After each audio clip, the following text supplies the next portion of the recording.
আসসালামু আলাইকুম, সবাইকে স্বাগত জানাচ্ছি বিডি ফিউজে। আপনাদের সঙ্গে আছি আমি শরফি দিমা। মধ্যপ্রাচ্যে যখনই বড় ধরনের সংঘাতের আশঙ্কা তৈরি হয়, আন্তর্জাতিক বিশ্লেষণ ও সংবাদ মাধ্যমে একটি প্রচলিত ধারণা দ্রুত সামনে চলে আসে। দীর্ঘদিনের নিষেধাজ্ঞা ও অর্থনৈতিক চাপের কারণে ইরান নাকি এমন সংঘাতে প্রথমেই দুর্বল হয়ে পড়বে।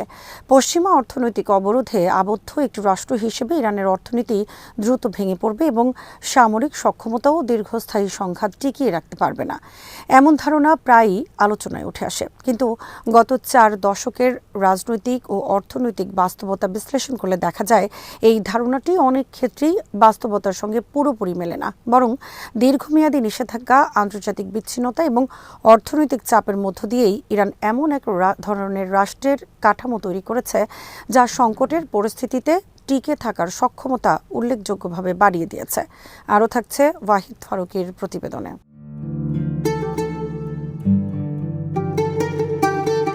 1979 সালের ইরানিয়ান রেভলিউশনের পর থেকে ইরান মূলত একটি ভিন্নধর্মী আন্তর্জাতিক অবস্থানের মধ্যে প্রবেশ করে। পশ্চিমা শক্তির সঙ্গে সম্পর্কের অবনতি, পরবর্তী সময়ে একের পর এক অর্থনৈতিক নিষেধাজ্ঞা এবং আন্তর্জাতিক আর্থিক ব্যবস্থার বাইরে থাকার চাপ ইরানের অর্থনীতিকে শুরু থেকেই কঠিন বাস্তবতার মুখোমুখি করে। এর সঙ্গে যুক্ত হয় 1980 থেকে 1988 সাল পর্যন্ত চলা ইরান ইরাক যুদ্ধ, যা দেশটির অবকাঠামো, অর্থনীতি এবং মানব সম্পদের উপর ব্যাপক চাপ সৃষ্টি করেছিল। এই দীর্ঘ সংঘাত এবং পরবর্তী দশকগুলো পশ্চিমা নিষেধাজ্ঞা ইরানকে এক ধরনের বাধ্যতামূলক অভিযোজন প্রক্রিয়ার মধ্য দিয়ে নিয়ে যায়।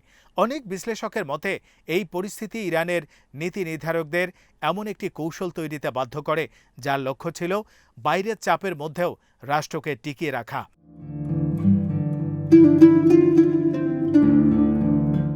এই প্রেক্ষাপটে ইরানের রাষ্ট্রনীতি ধীরে ধীরে একটি বিশেষ ধারণার উপর দাঁড়াতে শুরু করে, যাকে তারা বলে রেজিস্ট্যান্স ইকোনমি বা প্রতিরোধ অর্থনীতি।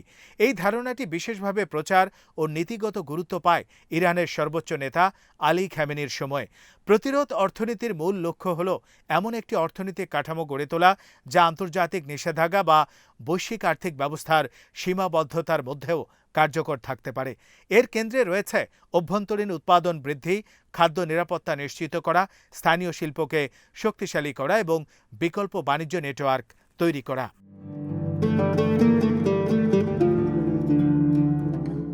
নিষেধাজ্ঞার আগে ইরানের অর্থনীতির একটি বড় অংশ আমদানি নির্ভর ছিল, কিন্তু আন্তর্জাতিক আর্থিক ব্যবস্থায় সীমাবদ্ধতা তৈরি হওয়ার পর দেশটি কৃষি উৎপাদন বাড়ানো, স্থানীয় শিল্পের উন্নয়ন এবং প্রযুক্তিগত স্বনির্ভরতা অর্জনের দিকে বেশি মনোযোগ দেয়।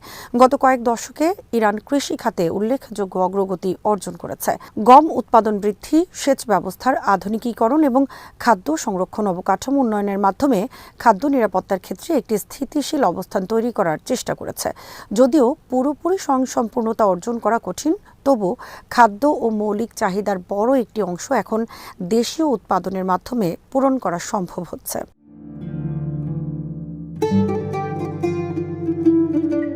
শিল্প খাতেও এই ধরনের পরিবর্তন দেখা গেছে। নিষেধাজ্ঞার কারণে আন্তর্জাতিক প্রযুক্তি ও যন্ত্রপাতি আমদানিতে বাধা তৈরি হওয়ায় ইরান নিজস্ব প্রযুক্তি উন্নয়নের দিকে বেশি মনোযোগ দেয়। অটোমোবাইল শিল্প, পেট্রোকেমিক্যাল উৎপাদন, ইস্পাত শিল্প এবং বিভিন্ন ধরনের ভারী শিল্পে দেশটি ধীরে ধীরে একটি স্বনির্ভর কাঠামো তৈরি করার চেষ্টা করেছে। অনেক ক্ষেত্রে এই শিল্পগুলো আন্তর্জাতিক মানের সঙ্গে পুরোপুরি প্রতিযোগিতা করতে না পারলেও দেশীয় বাজারের চাহিদা পূরণে গুরুত্বপূর্ণ ভূমিকা পালন করছে। এই প্রক্রিয়ার মাধ্যমে ইরানের অর্থনীতি এমন একটি কাঠামো পেয়েছে যা বৈশ্বিক অর্থনৈতিক ব্যবস্থার সঙ্গে সীমিত সংযোগ থাকলেও সম্পূর্ণভাবে ভেঙে পড়ে না।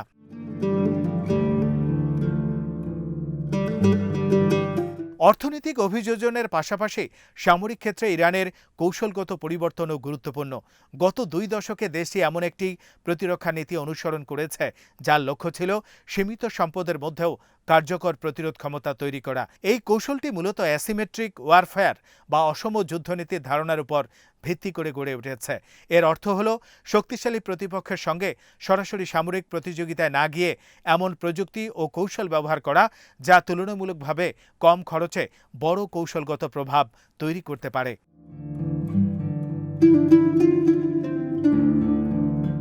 এই কৌশলের কেন্দ্রবিন্দুতে রয়েছে ক্ষেপণাস্ত্র প্রযুক্তি ও ড্রোন উন্নয়ন। ইরান গত 2 দশকে বিভিন্ন ধরনের ব্যালিস্টিক মিসাইল, ক্রুজ মিসাইল এবং আক্রমণাত্মক ড্রোন তৈরি করেছে। এই কর্মসূচির বড় অংশ পরিচালনা করে ইসলামিক রেভলিউশনারি গার্ড কর্পস, যা ইরানের সামরিক কাঠামোর একটি গুরুত্বপূর্ণ অংশ।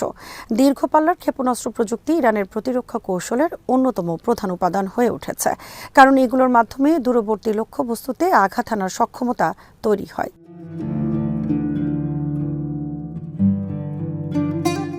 ড্রোন প্রযুক্তিতেও ইরান উল্লেখযোগ্য অগ্রগতি অর্জন করেছে।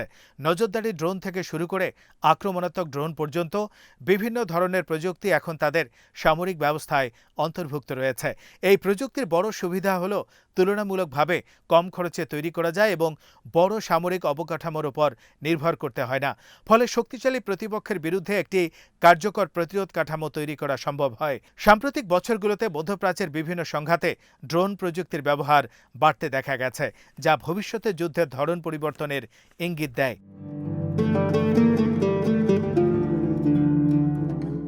সামরিক ও অর্থনৈতিক অভিযোজনের পাশাপাশি ভূরাজনৈতিক বাস্তবতাও ইরানের অবস্থানকে প্রভাবিত করছে। মধ্যপ্রাচ্য এমন একটি অঞ্চল যা বৈশ্বিক জ্বালানি সরবরাহের ক্ষেত্রে অত্যন্ত গুরুত্বপূর্ণ। বিশ্বের বড় অংশের তেল ও গ্যাস উৎপাদন এই অঞ্চলে কেন্দ্রীভূত। এর ফলে এখানে বড় ধরনের যুদ্ধ শুরু হলে তার প্রভাব শুধু আঞ্চলিক সীমার মধ্যে সীমাবদ্ধ থাকে না, বরং বৈশ্বিক অর্থনীতির উপরও সরাসরি প্রভাব ফেলে।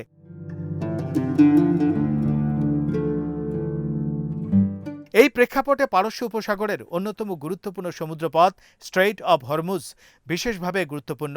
বিশ্ববাজারে জ্বালানি পরিবহনের একটি বড় অংশ এই সরু জলপথ দিয়ে অতিক্রম করে। যদি কোনো কারণে এই পথ সামরিক উত্তেজনা বা সংঘাতের কারণে অচল হয়ে পড়ে, তাহলে বৈশ্বিক জ্বালানি বাজারে তাৎক্ষণিক অস্থিরতা তৈরি হতে পারে। তেলের দাম দ্রুত বেড়ে যাওয়া, সরবরাহে বিঘ্ন এবং শিল্প উৎপাদনের চাপ, এই সব কিছুই বিশ্ব অর্থনীতিকে প্রভাবিত করতে পারে।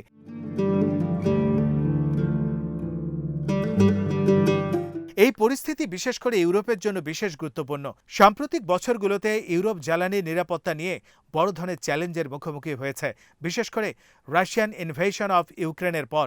সেই সংঘাতের ফলে ইউরোপীয় দেশগুলো রাশিয়ান জ্বালানির উপর নির্ভরতা কমানোর চেষ্টা শুরু করে এবং বিকল্প উৎস খুঁজতে বাধ্য হয়। এই প্রেক্ষাপটে মধ্যপ্রাচ্যে জ্বালানির সরবরাহের স্থিতিশীলতা ইউরোপের অর্থনীতির জন্য অত্যন্ত গুরুত্বপূর্ণ হয়ে ওঠে।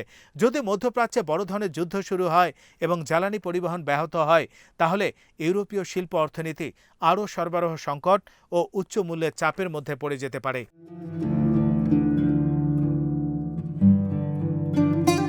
মধ্যপ্রাচ্যের অনেক রাষ্ট্রের অর্থনীতিও আন্তর্জাতিক বাণিজ্য, পর্যটন এবং জ্বালানি রপ্তানির উপর নির্ভরশীল। এই অঞ্চল দীর্ঘদিন ধরে বৈশ্বিক বাণিজ্যের একটি গুরুত্বপূর্ণ কেন্দ্র হিসেবে কাজ করছে। দুবাই, দোহা বা রিয়াদের মতো শহরগুলো আন্তর্জাতিক ব্যবসা ও আর্থিক কার্যক্রমের বড় কেন্দ্র হয়ে উঠেছে। যদি দীর্ঘস্থায়ী যুদ্ধ শুরু হয়, তাহলে এই অর্থনৈতিক কাঠামো বড় ধরনের ঝুঁকির মুখে পড়তে পারে। পর্যটন কমে যাওয়া, বিনিয়োগ হ্রাস এবং বাণিজ্যিক কার্যক্রমে বাধা, সবকিছু মিলিয়ে আঞ্চলিক অর্থনীতিতে অস্থিরতা তৈরি হতে পারে। সংঘাতের আরেকটি গুরুত্বপূর্ণ দিক হলো এর প্রভাব ইসরায়েলের উপর। প্রযুক্তি নির্ভর এবং বৈশ্বিক অর্থনীতির সঙ্গে ঘনিষ্ঠভাবে সংযুক্ত একটি অর্থনৈতিক কাঠামো হিসেবে ইসরায়েল দীর্ঘমেয়াদী যুদ্ধের অর্থনৈতিক চাপ থেকে পুরোপুরি মুক্ত নয়। যুদ্ধের সময় নিরাপত্তা ব্যয় উল্লেখযোগ্যভাবে বেড়ে যায়।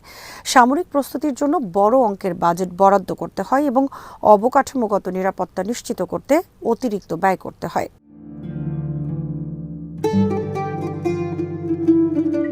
এর পাশাপাশি দীর্ঘস্থায়ী উত্তেজনা বিনিয়োগ পরিবেশকে প্রভাবিত করতে পারে। বিদেশি বিনিয়োগকারীরা সাধারণত স্থিতিশীলতা খোঁজে।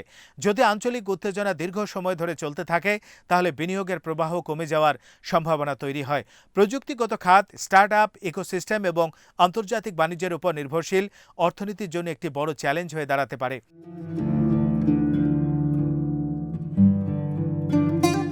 এছাড়া সামাজিক ও রাজনৈতিক চাপও বাড়তে পারে। দীর্ঘমেয়াদী সংঘাতের সময় নাগরিকদের উপর নিরাপত্তা ঝুঁকি বাড়ে, অর্থনৈতিক ব্যয় বৃদ্ধি পায় এবং সামাজিক কাঠামোর উপর চাপ তৈরি হয়। ফলে যুদ্ধ যত দীর্ঘায়িত হয়, ততই রাষ্ট্রের অর্থনৈতিক ও সামাজিক সক্ষমতার উপর চাপ বাড়তে থাকে।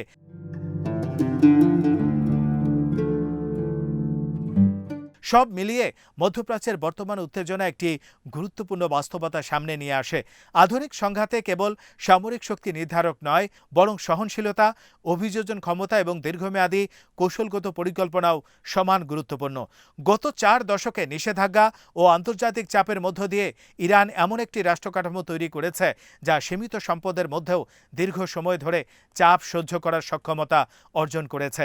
এটির অর্থ এই নয় যে ইরান কোনো সংঘাতে সম্পূর্ণ নিরাপদ থাকবে বা অর্থনৈতিক চাপ থেকে মুক্ত থাকবে, বরং বাস্তবতা হলো সংঘাতের প্রভাব সব পক্ষের উপরই পড়বে।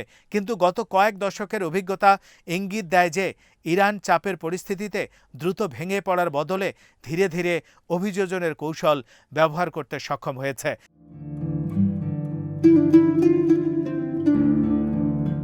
মধ্যপ্রাচ্যে বড় ধরনের যুদ্ধ শুরু হলে তার প্রভাব একটি দেশের ভেতরে সীমাবদ্ধ থাকবে না। জ্বালানি বাজার, আন্তর্জাতিক বাণিজ্য, শিপিং রুট এবং বৈশ্বিক আর্থিক ব্যবস্থার মাধ্যমে এই প্রভাব দ্রুত ছড়িয়ে পড়বে ইউরোপ, এশিয়া এবং বিশ্বের অন্যান্য অঞ্চলে। ফলে এই সংঘাতকে কেবল একটি আঞ্চলিক সামরিক সংঘর্ষ হিসেবে দেখা যথেষ্ট নয়, বরং এটি এমন একটি সংকট যার প্রতিধ্বনি বৈশ্বিক অর্থনীতি, আন্তর্জাতিক রাজনীতি এবং শক্তির ভারসাম্যের ওপর দীর্ঘমেয়াদী প্রভাব ফেলতে পারে।